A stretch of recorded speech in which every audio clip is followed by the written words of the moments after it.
everybody. This is Carol Maletta. Welcome to the Parenting 411 podcast, where we share information parents need from sources they can trust.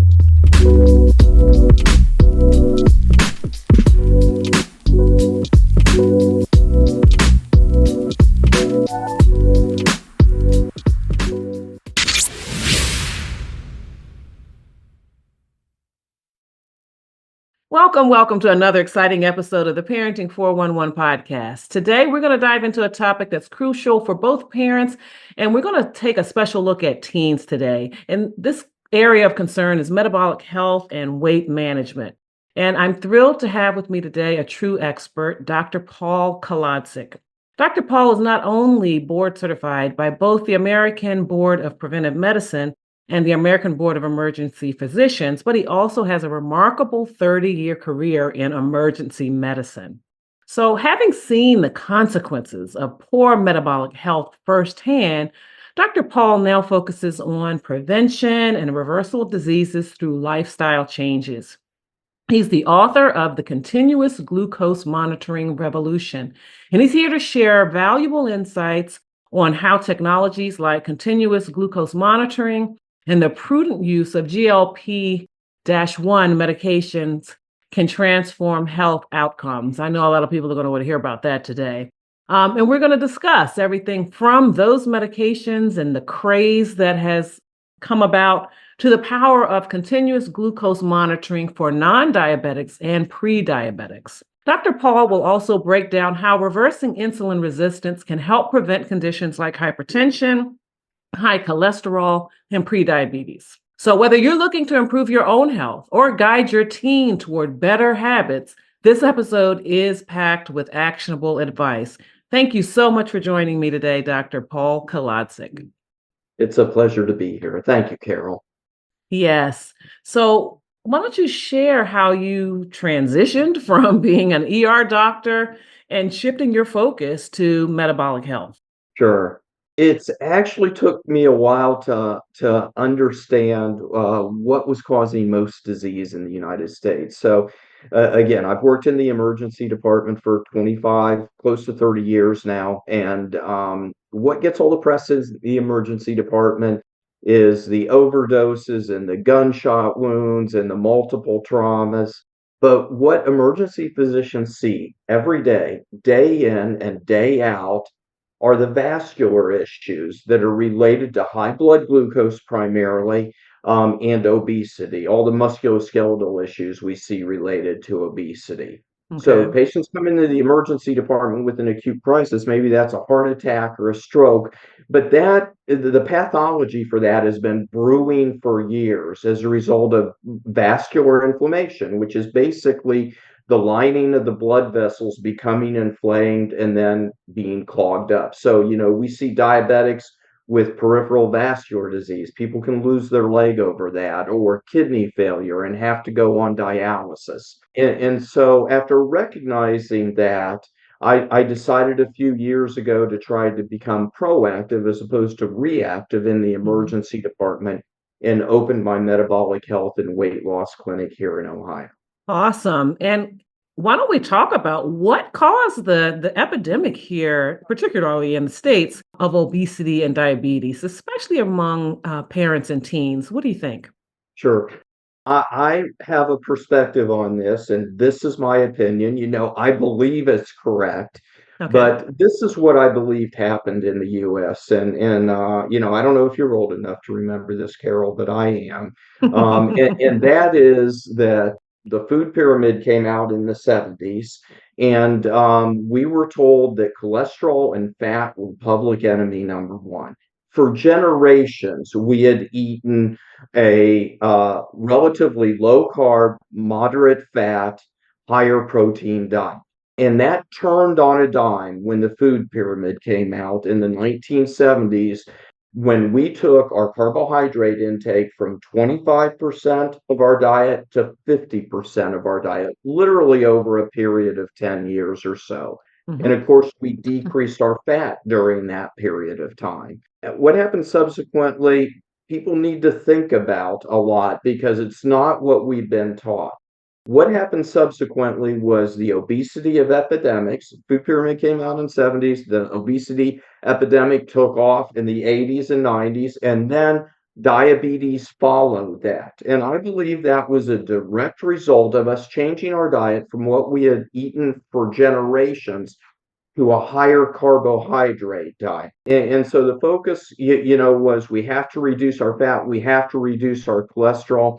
And I believe, in fact, I'm certain today, high blood sugar is more of an issue for the majority of middle-aged, overweight Americans, and for becoming so for kids as well than cholesterol is. So I believe very strongly we need to rethink that. And so the way I care for patients is focusing on a low carb, high protein diet, paying less attention to fat. We talk about good fats and bad fats, Mhm. and then also other ways to reduce insulin resistance that we can get into. Yes, and I imagine the food industry, both in terms of food service as well as manufacturing, and what was available to us in grocery stores. I guess those industries followed suit and started producing and selling more high carb convenience kinds of Exactly. foods. You're absolutely right. So processed foods are generally high in carbs, high Hmm. in sugars, and high in seed oils, which are the inflammatory bad fats. Think Hmm. soybean oil or corn oil. Hmm. And so, processed foods have a longer shelf life. They have a higher profit margin for food processors. So there was kind of these confluence of things that occurred. I think Hmm. that was one thing, processing foods. Another one I think was, the focus by the pharmaceutical industry on cholesterol medications because, if we have an enemy there, we can attack and Hmm. produce medications that we can market toward that degree. And I also think there was a change in medicine that took place. When I got out of my residency, a lot of docs were just, still hanging out shingles or joining small practices. And, Okay. and really, they were kind of small businessmen that were kind of vested in their community. Hmm. And that's changed because now most physicians and medical providers are employed by large health systems or Hmm. maybe even public companies. Hmm. So there was all this confluence of events that kind of led us to a diet that's very unhealthy that supported this epidemic in obesity and epidemic in diabetes. There's these elements, and now there's been a little bit of pushback on that with the low carb approach, which some people have considered a fad diet, but it's been around for 40 years now, so I don't know how you consider it a fad diet. Um, and I think that's the right path for the majority of the people, and that's what we focus on in my clinic. Well, that has worked for me. Oh, I good. I'm definitely have good to to know say. that. That's great. I've Yeah, become more disciplined about it over the past year, I would say. So that's that great. Yeah. I'm a witness to that. Now let's talk a bit, because we've been talking a bit about diabetes and pre-diabetes. Let's talk about insulin resistance, what it is, and why that creates a problem for us. Okay. So I use a pretty simple explanation for this because this is how I understand it. Okay. So people don't realize, and we're going to start with the ingestion of a carbohydrate. Mhm. Okay. Everybody knows sugar, you should avoid excessive amounts of sugar, but we don't really understand that carbohydrates like pasta and bread and potatoes and rice are really bundled sugar molecules. And Mhm. and we don't think of it that way because we think of those as healthier foods. But literally what happens is when you ingest those carbs, those bundles of sugar molecules called complex carbohydrates get broken down in the gut. And as Mhm. soon as they pass through the gut into the bloodstream, the intestines I'm talking about, they Mhm. become blood sugar. So that's why if you eat a potato, your blood sugar goes up. If you eat bread, your blood sugar goes up. And Mhm. that's what's supposed to happen when you eat certain types of food. And Right. so the blood sugar goes up, the pancreas releases a hormone called insulin. Insulin is the key in the lock to allow that blood glucose to go into our organs. So, and when I say organs, think of muscles because it's the easiest really one to think of in terms of this physiology. The key goes in the lock, insulin, and it lets blood glucose into your organs. So far, so good. Those organs need energy. We need, energy to contract our muscles. But on a high carb diet, which we've had since the 70s in general, 250, 300 grams of carbohydrates a day, twice or more than twice what we were eating in the 50s and the 60s. What happens is with the high carb diet, your blood sugar stays high for a period of a longer period of time.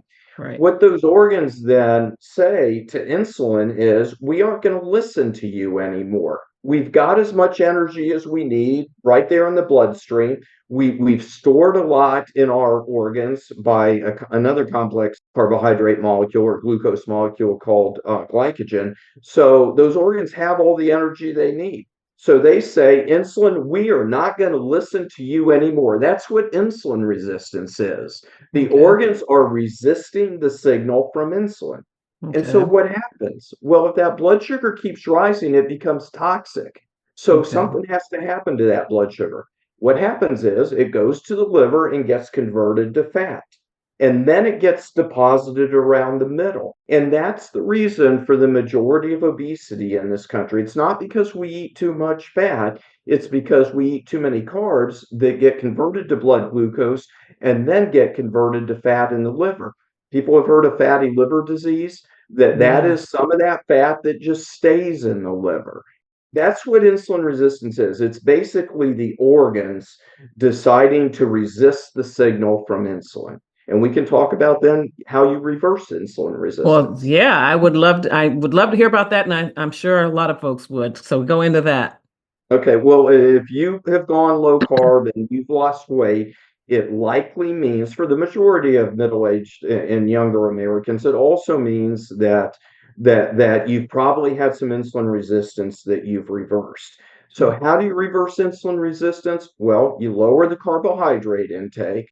So what's happening now is those organs are looking around for another source of Okay. energy, excuse me. You've Hmm. dropped the blood sugar. There's Hmm. not as much blood sugar around, but those muscles and your brain and your heart and your lungs are still saying, hey, we need energy here. Where are we going to get energy? And with less blood glucose around, then they look down at the middle and they say, oh, there's a lot of fatty acids down there around the middle. So let's just break down those fatty acids and use those for energy. So those become the source of energy. And of course, when that happens, you lose weight as well. If you carry that diet to an aggressive approach, that's what a keto diet is. And I usually don't have most of my patients pursue keto unless they choose to. But Hmm. basically, ketones are the byproduct of the breakdown of fatty acids. So Okay. that's where that term comes from. So the three legs of the stool in my practice for patients are low carb, which reduces insulin resistance, limited intermittent fasting. And I'm not talking about fasting for 3 days. I'm talking about, let's do a 14-hour overnight fast or something like that. And Hmm. then the third component, especially important for middle-aged people as we lose our muscle mass as we age, is strength training. And I'm much more of an advocate.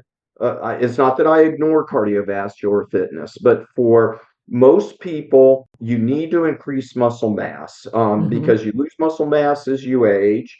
Important for issues like osteoporosis for women as they get older, but also very important to reverse insulin resistance because if you can increase the size of your muscles, you can increase the receptivity of the insulin receptors on those muscles. So you soak up more insulin, you soak up more blood glucose, and that also helps lower blood glucose. Mm. Well, I want you to go back and talk a little bit about the limited intermittent fasting. So, is that something that you would just, because you said maybe you would suggest a 14-hour fast, Yeah, but are you just saying that's for a limited time? Because I know some folks do intermittent fasting yeah, regularly, and I've had periods where I've done that as well. So, talk yeah. about intermittent fasting and how it should be practiced. So every person is an individual in that regard. If people come to me and they haven't fasted for more than 9 hours overnight, they're used to eating late and getting up early. We walk before we run, and so I say do a 10-hour fast.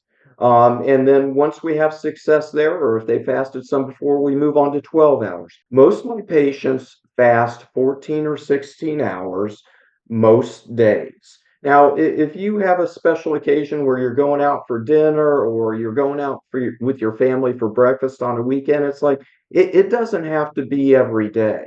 But in general, if you can fast for 14 to 16 hours, that means, finishing your dinner at 7 or 8 and then not eating again till 11 or noon the next day. I think that's a very healthy approach, and it has been shown to not only reverse insulin resistance, but also to help with weight loss and improved health. Yeah, I've experienced that as well. And that was before I even seriously altered my diet.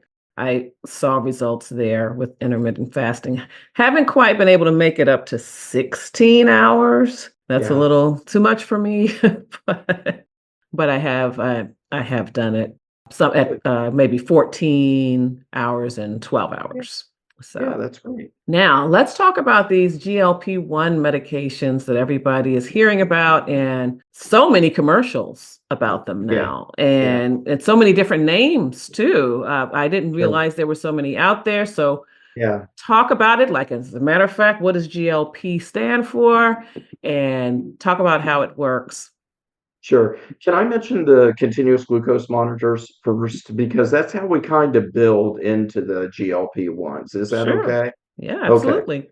So continuous glucose monitors are those devices on the back of the arms that you see of diabetics. Yep. And they are tremendous tools to help sort out insulin resistance and also to guide diet. So when patients come into my office, I do two things that other docs do not do. I put CGMs on non-diabetics because a Mhm. lot of people then find out they're pre-diabetic because just an A1C or a hemoglobin A1C or a fasting blood sugar one or two times a year might not pick that up. And then the other thing we do is an actual fasting insulin level because you can actually measure a person's exact level of insulin resistance with a fasting insulin level and a simultaneous fasting blood glucose. So Mhm. I use CGMs first in a diagnostic phase. I put the CGM on a patient, say, don't change your diet. Let's see where you live with your normal diet for a couple weeks. I have patients that they're spiking their numbers, and highest normal blood sugar should be 160. I have people that are spiking to 220, 240. Some Mhm. people that find out they're pre-diabetic for the first time. Others that actually have come in and their goal was to lose 20 or 30 pounds, but they actually find out they're diabetic for the first time. So these are great tools to use. And then we switch gears and we use them therapeutically. And by that I mean to guide diet Mhm. because you learn real quick how what you eat, which is somewhat individualized, affects your blood glucose physiology personally. And Mhm. so then we switch where we help them guide these low carb diets. And I'm going to mention also, low carb diet. I try and put people on low carb diets and higher protein diets. But also what happens is your fat goes up in the middle. You mentioned the GLP-1 medications. Fat is satiating. When you eat fat, you can't eat as much. You can only eat so much butter or quite honestly, so much well-marbled steak, but we can eat bags of potato chips and pretzels. Mhm. So fat is satiating. It's kind of nature's natural GLP-1 because it has a few physiological actions to make you slow down your eating. So that's one reason I think a higher fat diet, when you go low carb, it's going to be higher fat. But I think that can be a good thing. And then we also do talk about good fats and bad fats. But I appreciate you letting me talk about the CGMs because they can be life changing. And in the Mhm. book I wrote on CGMs, the last chapter is CGMs change lives, and the reason they change lives is because a family member or a doctor can be telling somebody to consider their diet for years, but when people see those curves on their cell phone, when on Mhm. the app, when they see what is going on, then all of a sudden they understand. And as many of my patients have put it, once you see it, you can't unsee it. Hmm. Once you know what that half a bag of potato chips did to you, or that bowl of ice cream did to you, you can't unsee it. And you move in a certain direction in terms of your thinking regarding these lifestyle considerations. And that's why I mean I really believe this, and I've experienced myself, and hundreds of my patients have, is that a transition goes on when you understand. And some of those foods you used to crave, you don't crave anymore. And intermittent fasting becomes easier. And you understand, that, oh, I gotta get off the elliptical and maybe get into using some bands or some dumbbells. So you kind of go through this transition once you see the data on your cell phone. So I would advocate, if to your listeners, to consider that. Continuous glucose monitors are going over the counter later this year. So previously you had to go to a doctor Right. and you had to get a prescription. But for the first time later this year, they're going over the counter. So I don't know what the expense is going to be, but anybody can get one, spend a couple weeks seeing what their blood glucose physiology is like. You're back in the swing of school, homework, and soccer practice week after week. So, Mom, I'm wondering, are you feeling overwhelmed by meltdowns and back talk? Struggling to connect with your kids? It's time for a change. Introducing the All Access Pass to the Parent and Purpose Summit Family First Edition. Learn from top experts in mental health, parenting strategies, and self care. Transform your family life with practical skills to guide your child's behavior in a positive way, reconnect as a family, practice life changing self care, and so much more. Invest in your family's happiness and your well being. Don't miss the opportunity for real change. Grab your all access pass now at parentandpurpose.com and step into a season of transformation and joy. Well, that was the next question I was going to ask you because, like, say for example, you are not diabetic, but you are Yeah. interested in understanding how your body is breaking down food better and all. And so you could use the monitor for a limited time just to Yeah. see what's going on, and then modify your diet and your lifestyle, your fitness activities and things like that. Right. The monitors generally last 2 weeks. You put Okay. them on the back of your arm. They don't hurt. They connect to your smartphone, and you get 2 weeks worth of good blood glucose data. And I think, anybody that is concerned about their blood glucose physiology, or a little overweight, or has diabetes or pre-diabetes in their family, should very strongly consider this, because it's a tool, quite honestly, an exceptional tool that I, built my practice around. And, I wrote the book about the continuous glucose monitor revolution for non-diabetics, because, again, talking about being proactive and helping people change their lives as opposed to reactive in the emergency department. This is the primary tool I use. Yeah, this is so interesting. I definitely am familiar with CGMs, but mostly I've known about it through people that actually have diabetes, and so Yeah, I thought yeah, that that was just an ongoing practice, an ongoing use for that instrument that they had. But I yeah. hadn't really realized that some people were just using it. They don't have diabetes, but it just gives them vital information. Yeah, Um, this is new. I'm kind of in the vanguard of mhm, this, but mhm. obviously, more people will have access now with them going over the counter. And I again would very strongly encourage people, if you have any, risk factors for diabetes, to Mhm. please give it a shot, because it can be eye-opening. Mhm, mhm. Sounds like it. So, Yeah, yes, let's talk about this fad, it seems, yeah, where folks are using the GLP-1 medication. They don't necessarily have the medical conditions or chronic problems that would normally result in them being prescribed this medication, but people are using it to lose weight quickly.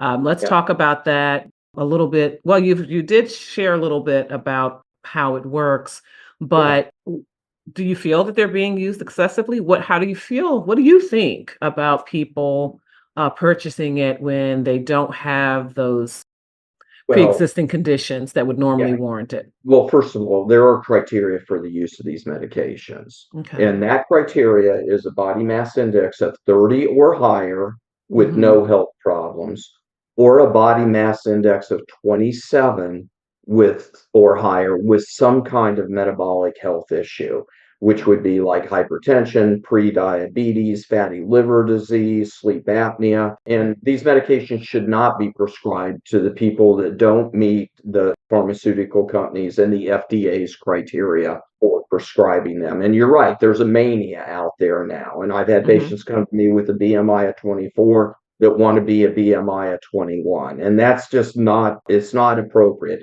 It's not healthy. Working in the emergency department for many years, you got to have some body mass reserve in case you get a pneumonia or involved in a multiple trauma or whatever. You need to have a little bit, energy reserve there. So they should only be prescribed for people that meet those criteria. That being said, the genie is out of the bottle on these Yes. medications, and there will become more and more indications. I mean, they are a medical marvel. I really believe that they are going to become the most prescribed medications. People may not want to hear this, but it's the most prescribed medications in the history of the world, more than Wow. statins, because they are now being found to, for example, originally used for diabetes, now used for weight loss. Indications are being developed that they may, for example, help decrease the risk of dementia. In Mm. patients with already having cardiovascular disease, they may decrease the risk of a second cardiac event, like a heart attack. It looks like they may be good at reversing fatty liver disease and sleep apnea. So again, the genie is out of the bottle on these medications, and they're going to be used. The issue is using them prudently. And that's how I use them in my practice. There are people that are going to seek out and use these medications if they meet criteria. So rather than turning patients away, I integrate the use of these medications if they meet criteria with the other things that we just talked about: lifestyle Mhm. changes, CGMs, low carb, intermittent fasting, strength training. And really, is that medication something that is intended to be used long term? Now, I'm not talking about if you have diabetes. I'm not talking about Yeah, if you have some of those other chronic and pretty, really serious conditions.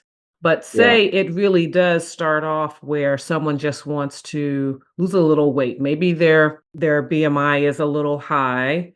yeah. It gets under control, but they just want to keep taking it. Is there a Right. risk to that? Should it be used that way?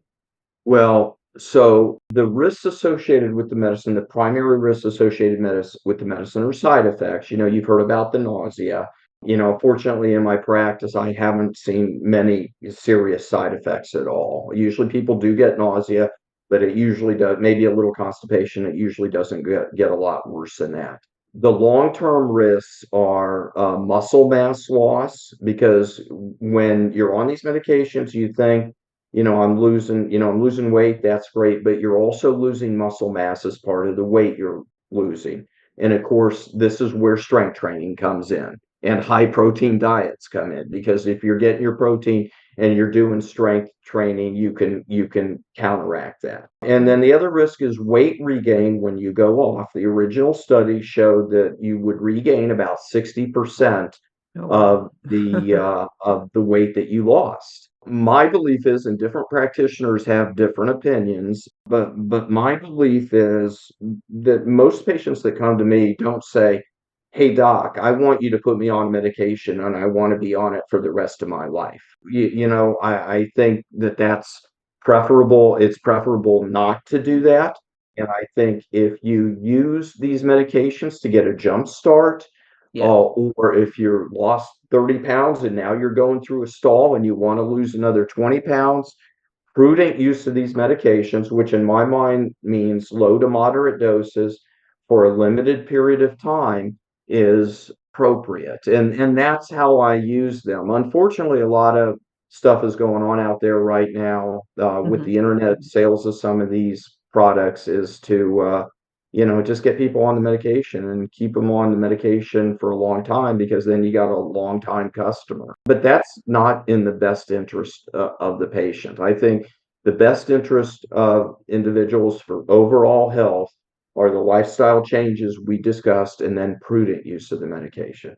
Well, thank you for that. And we know that very often teens will struggle with issues, perceptions of their bodies, and they sometimes take extreme measures because they want to look a certain way, they want to fit in. And so let's talk about that in terms of the challenges they have in maintaining healthy weight and metabolism, and what parents can do to help them in a healthy way. Yeah.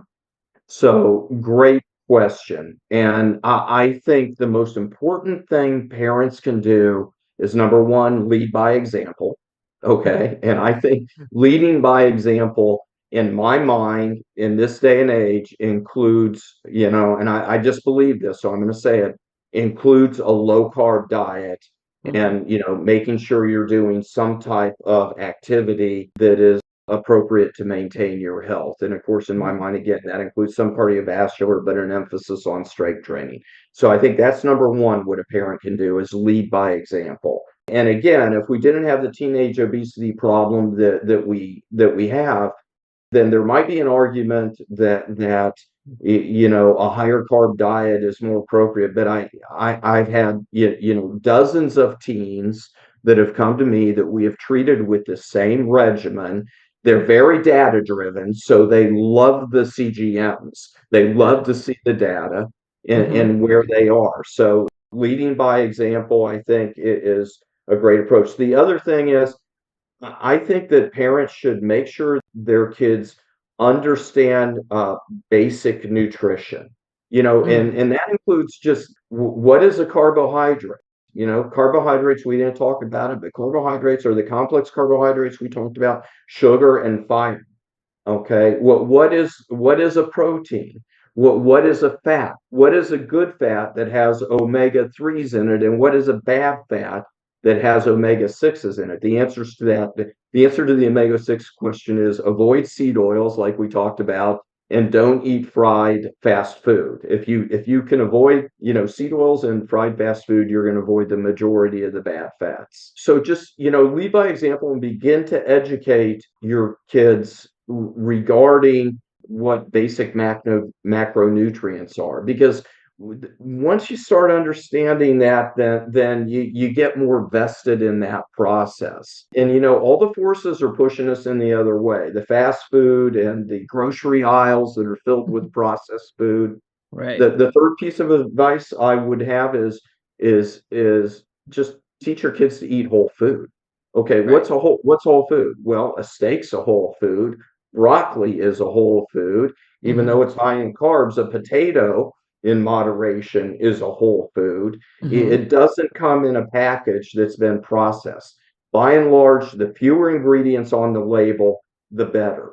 Mhm. A steak has one ingredient, a steak, or fish has one ingredient, fish. Mhm. Doesn't have, four lines of, what's included in it in terms of probably inflammatory seed oils and other preservatives, and probably sugar as well. So, just eat whole foods and you can go a long way. And that means you're eating at home. And I know in this day and age, that can be tougher. We're all Sure. busy. I mean, I get it. I've gone through all that, running kids around to different, activities Activities. and working and trying to manage a home. I understand it's hard, but it's really important.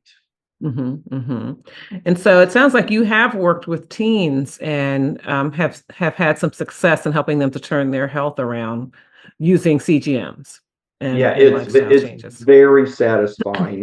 It's all of the above, in terms of CGMs, intermittent fasting, and strength training. But I mean, I've had parents that have not done well with their own health, Okay. and they see that their kids have an issue at a Sure. young age. We've been able to turn those kids. I mean, it's really like they're heading this direction. which is, diabetes, hypertension, being overweight, the bone and joint problems associated with that, and been able to turn this where their health destiny is going to be different. I mean, I've had teens that have lost 60 pounds, doing it prudently just by understanding these concepts and doing the right thing. And the other great thing about this is it's often a family thing. It's hard for one person in the family to be low carb, high protein, That's avoiding right. bad fats, and another person in the family not to be that way. So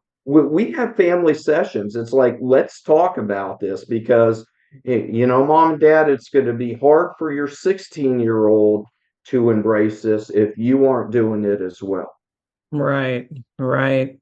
Well, I appreciate all of this valuable information that you shared, and I encourage people to check out your book. I know I'm going to grab a copy. I think it'd be Okay, great. thank And so, why don't you tell us how we can stay in touch with you and follow your work going forward? Okay. Well, I'm going to mention the book again. It is The Continuous Glucose Monitor Revolution for Non-Diabetics. Got it. It's the best book on CGM. The best. That's an opinion. It is Okay. it is the most selling book on CGMs Okay. on Amazon. All you got to do is go to Amazon, and if you Google continuous glucose monitor or my last name, you'll Mm-hmm. find it. Mm-hmm. And then for my practice, I am licensed. Most of my work now is telemedicine, so I can work with people in different states. So I Mm-hmm. work with patients throughout Ohio, Indiana, Florida, and Arizona. We work with people usually for a period of at least 3 months. We do a CGM trial, the part where we're going to put a CGM on you. We just call it into their local pharmacy. They can get labs at their local labs.